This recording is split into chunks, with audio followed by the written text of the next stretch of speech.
네, 안녕하세요. 최영화의 주간경제 리포트 2부 계속해서 이어가도록 하겠습니다. 2부에서는 우리나라 10월 경제 전망에 대해서 이야기를 나눠보도록 하겠습니다.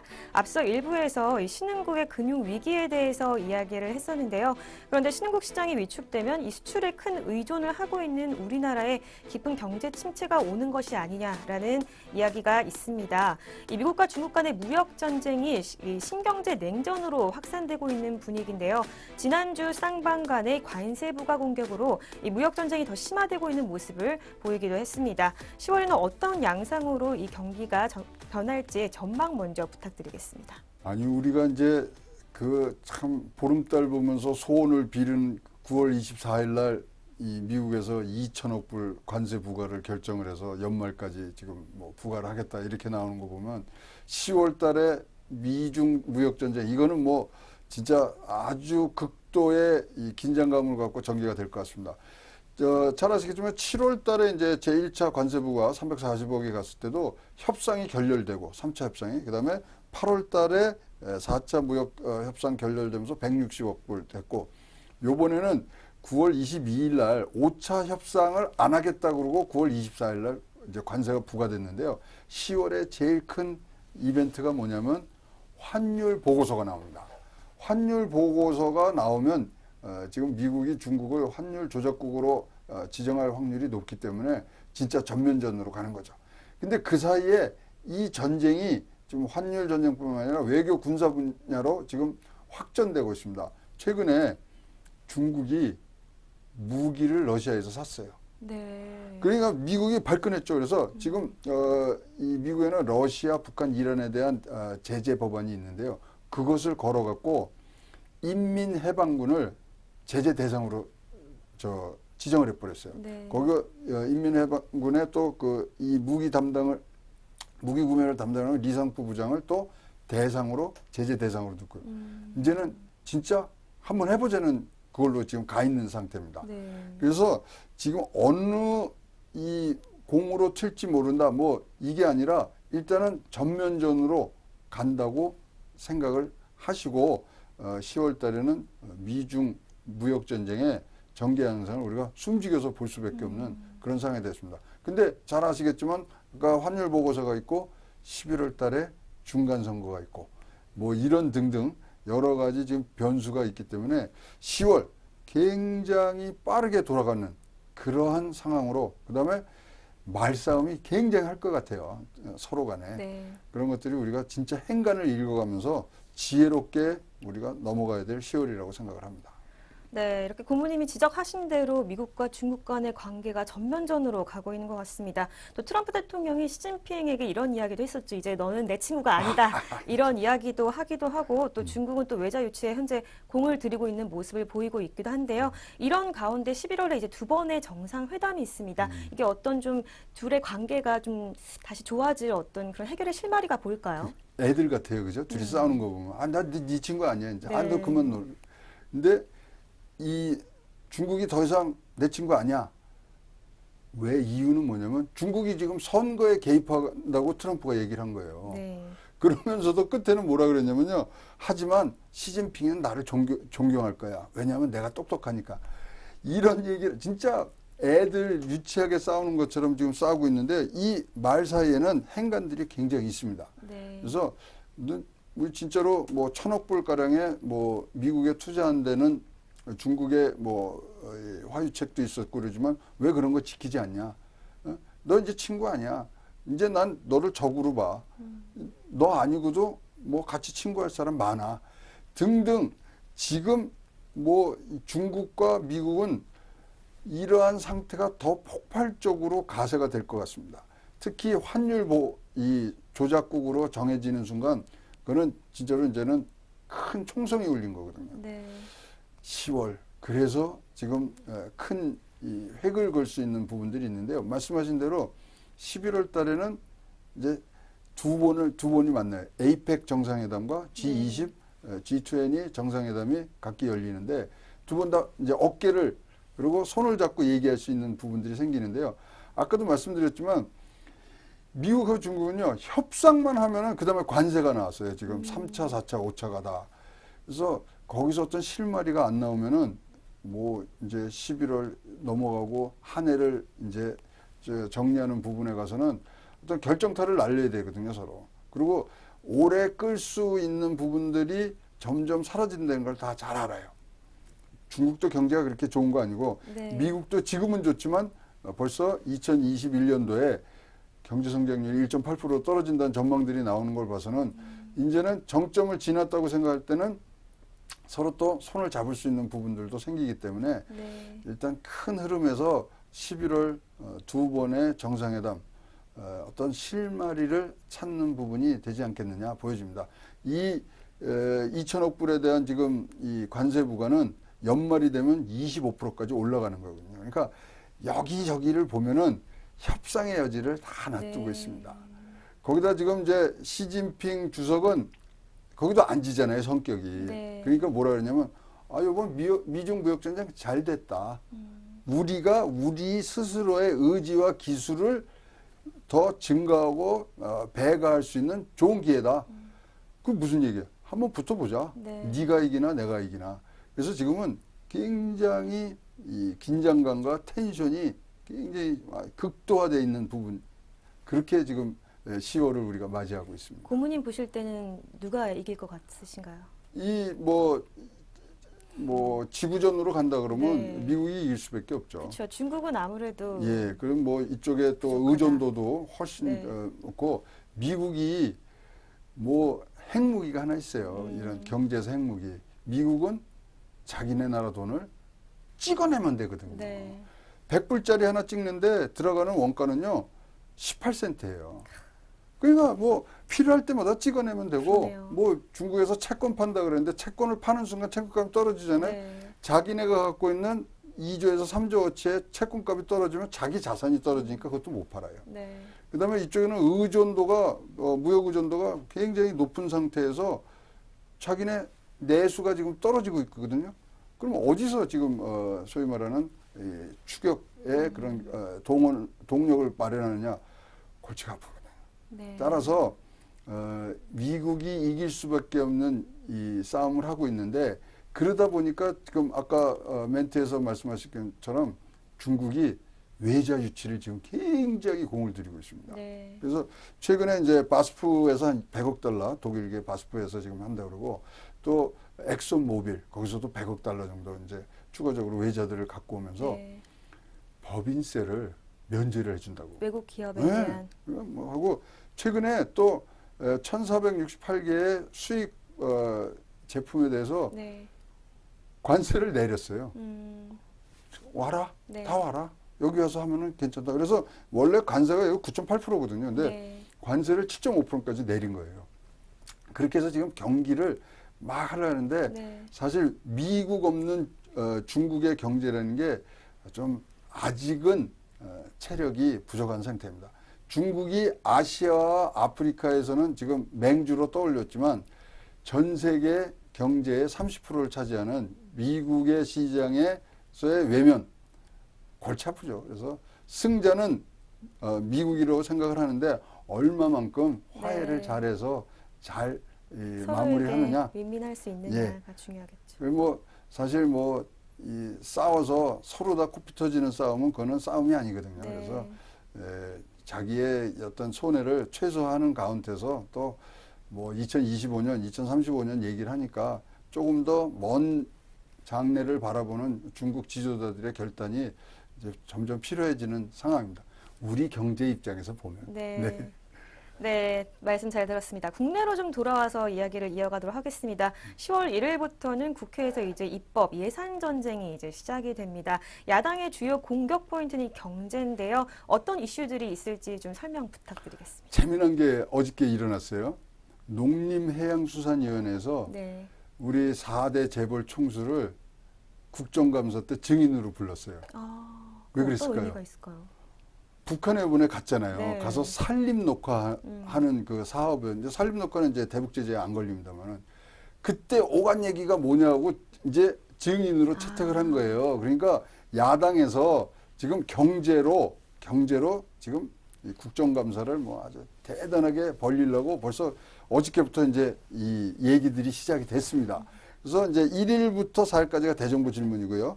10일부터 29일까지가 국정감사. 그리고 이제 예산 작업이 11월 30일까지 끝나야 되는데, 자, 이제 야당이 지금 이 칼날을 뽑은 것은 경제입니다. 뭐 아시겠지만 소득 주도 성장. 네. 아니다. 고용 지표 봐라. 거시 지표 봐라. 이거를 소위 말하는 뭐 폐기하라고는 못하지만 어떻게든지 보완하고 좀 방향 전환을 할 수 있는 부분에 대해서 맹공을 퍼부을 거고요. 그다음에 제일로 지금 뭐 평가가 나쁜 게 부동산 대책 아니겠습니까? 네. 뭐 이거 해도 안 되고 저거 안 돼도 좀 뭐 11번째 대책이 나왔는데도 지금 뭐 집값은 양극화가 계속되고 있으니까 그거는 뭐 자료가 있으니까 그걸로 맹공을 퍼부을 거고요. 네. 그다음에 이제 최근에 들어온 이번에 문재인 대통령이 미국에 가서 사인한 게 하나 있죠. 한미 FTA. 네. 예, 그걸 이제 합의를 했는데 그 사실은 국회의 비준을 얻어야 됩니다. 그 비준을 얻는 과정에서 뭐 이게 잘못됐니 저게 잘못됐니 또 굉장한 이 공방이 지금 벌어질 것 같고요. 그 다음에 이제 아주 뭐 이 핵심이 될 수 있는 부분이 판문점 선언을 비준해라. 판문점 선언을 이제 국회 비준을 받으려 그러면 재정 추계가 들어가야 됩니다. 이 판문점 선언을 이제 실천을 하기 위해서는 돈이 얼마가 들어가고 몇 재정 예, 추계. 재정 추계. 그러면 예산이 얼마 들어가느냐. 네. 그러면 거기서 뭐 남북 간에 경협을 한다 이러면 돈이 얼마 들어. 네. 이제 그거 갖고서 굉장한 논방이 있을 겁니다. 그래서 그런 몇 가지 부동산, 소득 주도 성장, 한미 FTA 그리고 판문점 선언 등등 이런 부분들이 굉장히 뭐 여야 간에 공방이 세질 거고요. 지금 정치 일정상으로 보면 내년 2월 달에 이제 야당에서의 전당대회가 있기 때문에 또 선명성, 투쟁성 이런 것들을 하려고 하고 있는 이 뭐 순간들이기 때문에 뭐 재밌다는 표현이 그 참 맞지는 않습니다만은 굉장히 극렬한 그런 예산 전쟁도 우리가 예상할 수 있다고 생각합니다. 네, 이렇게 10월 우리 경제 이슈에 대해서 부동산 대책, 또 소득 주도 성장, 한미 FTA 비준, 판문점 선언 비준 등으로 정리를 해주셨습니다. 다음 질문 이어가도록 하겠습니다. 문재인 대통령이 방미 기간 중에 북한이 IMF 가입 의사가 있다라고 밝혀서 화제가 됐는데요. 지난주 저희 방송에서도 언급을 한 적이 있습니다. 개방적 개혁 의지가 이 북한에게 있나요? 그러니까요. 우리가 이 묘수라고 그러면서 우리가 소개를 해드렸던 네. 것 같아요. IMF를 가서 IMF에 정식 회원이 되면 이제 사실 IMF에 이제 가입이 되면 뭐 IBRD나 다른 분야에 뭐 자동으로 가입할 수 있는 부분인데요. 네. IMF 가입이 갖는 부분은 국제적으로 우리 이제 개방을 하겠다. 그래서 IMF에 가입하는 자체가 한 2년 내지 3년 걸립니다. 그래서 첫 번째 가입하기까지가 IMF에 정말 오래 실사를 받아야 돼요. 그래서 사실 1997년도 뭐 그때 한번 IMF 가입을 하려고 하는데 실사란 게 뭐냐면요. 전국을 돌아다니면서 다 뒤져요. 개방할 준비가 예, 안 그다음에 정부 장부 다 뒤져요. 그게 네. 그때 싫었어요. 그래서 자기네들은 아시아 개발은행 ADB로 간다고 했는데 ADB에서 안 받아. 그래서 이제 불발이 된 사건이 하나 있었는데요. 그러려면 자기의 가계부를 다 내놔야 됩니다. 그게 싫은 거예요. 그때는. 근데 지금은 IMF에 가입하겠다는 의사를 냈다는 것은 국제적으로 개방을 위한 개혁을 하겠다는. 네. 그리고 IMF가 굉장한 시어머니입니다. 이거 해라 저거 해라 뭐 굉장히 우리도 당했잖아요. 97년도에. 그래서 IMF를 국제기구에 가입하는 부분들이 사실적인 유엔의 대북 제재를 완화할 수 있는 빌미를 줄 수 있는 거죠. 그래서 우리 IMF에서 다 하고 우리 개방하고 뭐 어디에 뭐가 있는지 다 나왔으니까 이게 진짜 좋은 거다. 그래서 묘수라고 이제 설명을 드렸습니다만은 가장 지금 급한 게 네. 금융이죠. 그다음에 지금 김정은의 머릿속에 있는 것은 북한 경제 발전 5개년 계획. 그래서 이 경제 특별구를 통해서 개발구를 통해서 지금 이 소위 말하는 핵과 경제를 병진하면서 핵을 버리고 사회주의 경제를 지금 만들어가는 부분들이 자기의 일대 뭐 성과라고 생각을 하는데 그러려면은 돈이 좀 필요하거든요. 네. 근데 국내 자본은 지금 축적이 안 돼 있고 그러니까 외부에서 이 소위 말하면 외자가 이 축적이 유입이 되고 축적이 네. 돼야지만 가는 부분에서 금융의 제재가 있는 한 돈줄이 막혀 있는 거죠. 그런 차원에서 지금 IMF의 가입 얘기들이 지금 나온 것 같고요. 진짜로 잘 되면 굉장히 묘수입니다. 그래서 대북 제재를 하려고 해도 뭐 빌미를 제공해야 되잖아요. 그냥 풀어줘. 우리가 비핵화 선언을 했는데 이거는 풀어줘야 되는 거 아닙니까? 그게 사실 국제사회에서 뭐 통하지가 않은 거죠. 왜냐하면 실질적인 걸 봐야 되니까. 그리고 진짜 북한이 얼만큼 뭐를 갖고 있는지를 아무도 모르잖아요. 그래서 IMF 가입 저는 묘수라고 보고요. 네. 또 우리가 많이 도와줘야 될 부분이 있고 사실 실사가 끝난다 그래서 또 자동 가입되는 건 아니에요. 회원국의 3분의 2 이상이 찬성을 해야 돼요. 네. 그럴 때 그때 이제 우리 정부나 미국에서 도와줄 수가 있죠. 야, 얘네들이 이만저만해서 이렇게 비핵화 의지와 개방의 의지가 있으니 우리 찬성하자. IMF 최대 주주는 미국이니까. 네. 그래서 이런 부분들이 잘 어떤 숨은 뜻들이 들어있는 것들을 봤을 때는 좋은 상황이고요. 우리도 돈을 꿔주려고 그러면은 뭘 좀 알아야 꿔주잖아요. 뭐 재정 상태가 언제인지.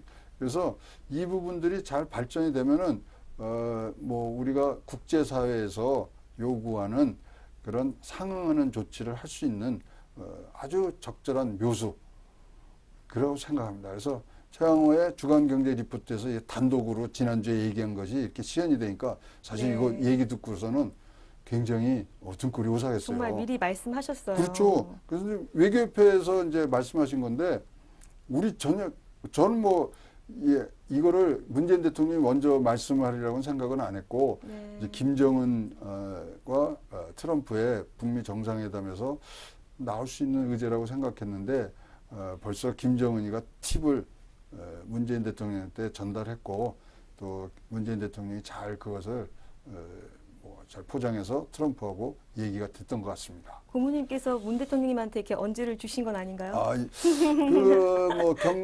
청와대 이런 언론들 관장하시는 분들이 뭐 저 생각도 있네 뭐 이러고 뭐 자기네들끼리 좀 검토는 해봤을 수도 있는데 사실 IMF 가입을 가장 먼저 북한에게 제안했던 사람은 노무현 대통령이시거든요. 그래서 실질적으로 뭐 내용들은 잘 알고 계신데 사실 뭐 우리가 이제 저 같은 경우는 이제 그런 것도 있었고 지금 이거는 굉장히 묘수라고 생각을 했기 때문에 이렇게 크게 벌려질지는 모르고 말씀을 드렸는데 하여튼 뭐 우리도 대박이 났습니다. 우리 방송도. 네. 네, 고모님 말씀대로 이렇게 북한의 어떤 경제 발전을 위해서 IMF 가입 북한이 꼭 했으면 하는 바람입니다. 네, 마지막 질문 이어가도록 하겠습니다. 한 민간 연구소에서 올해 경제 성장률을 2.8%에서 2.5%로 하향 조정했습니다. 4분기 우리 경제가 챙겨야 될 부분이 있다면 어떤 것들이 있을까요? 걱정이 되는 부분들이 뭐 많네요. OECD에서 당초에는 우리나라 경제 전망치를 3%로 봤는데 2.7%로 하향 조정을 해버렸어요. 네. 내년도도 지금 3% 얘기를 하다가 2.8%까지 내린 상태고요. 거기다가 이제 더 뭐 앞으로 갈 때는 더 내려가는. 근데 미국, 중국, 일본 뭐 이런 나라들은 현상을 유지했거든요. 그러니까 상대적으로 더 갭이 멀어지는 거죠. 그다음 아까 민간연구소 같은 데서는 지금 2.8% 얘기하다가 2.5%까지 지금 내려와 있는 상태입니다. 그러니까 이 경제 성장률이 가지는 심리적 안정감과 그런 심리적 기대감이 지금 국내외적으로 지금 조금 손해를 보고 있는 거거든요. 그렇다면 우리가 뭘 해야 되느냐? 이럴 때는요, 진짜 근본적으로 뭐가 잘못되는지 우리가 진단의 시간을 가져야 됩니다. 왜 우리가 얼음판에 이제 길 가다가 얼음판에 화당 넘어지면요, 넘어지자마자 막 일어나려고 그러면요, 자꾸만 발이 더 넘어져요. 넘어져서 충분히 쉬고 그 다음에 털고 일어나야 제대로 일어나는 거거든요. 지금까지 뭐가 잘못됐는지 여러 지금 뭐 야당과 전문가들이 어떤 비판적인 얘기를 했지만 그거를 종합적으로 다시 한번 돌아보는 진짜 속도 조절을 해야 될 부분 속도 조절을 해야 되고 그것이 제일 먼저 일단 진단을 잘 내리셔야 되고요. 네. 그 다음에 이제 소위 말하는 성장의 동력을 갖고 올 수 있는 부분들에 대해서 조금 더 우리가 규제 완화라든가 그다음에 어떤 선택과 집중을 통한 투자라든가 이런 것들이 선행이 될 수 있는 부분들을 좀 생각을 해내셔야 됩니다. 동력이 꺼져가는 부분에는 기름을 부어야 될 거고요. 네. 아픈 부분은 진짜 수술로 환부를 잘라내야 될 거고 네. 그런 부분들이 종합적으로 갈 수 있는 부분 그것이 지금 신호가 왔거든요. 온 신호를 잘 해석을 하셔야 됩니다. 무조건 지금은 뭘 해서 뭐 넘기는 게 아니라 우리가 어디에 와 있는지 네. 배가 태평양 이 큰 바다에 이 뭐 좌초가 돼 있을 때 선장이 해야 될 일은요. 어느 항구로 우리가 도피해야 되느냐 피해서 가야 되느냐를 정하는 게 아니라 내가 있는 좌표를 정확히 알아야 어디가 가까운 항구인지를 알거든요. 그래서 좌표를 먼저 아는 부분, 그 다음에 동력을 갖고 가는 부분 제일 중요하다고 생각을 합니다. 네, 말씀 잘 들었습니다. 2부에서는 10월의 국내 경제 전망에 대해서 이야기를 해보았습니다. 고문님 말씀하신 대로 이 국내 경기에 성장 동력을 찾는 다양한 정책들이 많이 나왔으면 좋겠습니다. 최영화의 주간경제 리포트, 저희가 준비한 소식은 여기까지입니다. 저희는 다음 이 시간에 찾아오도록 하겠습니다. 시청해주신 여러분 고맙습니다.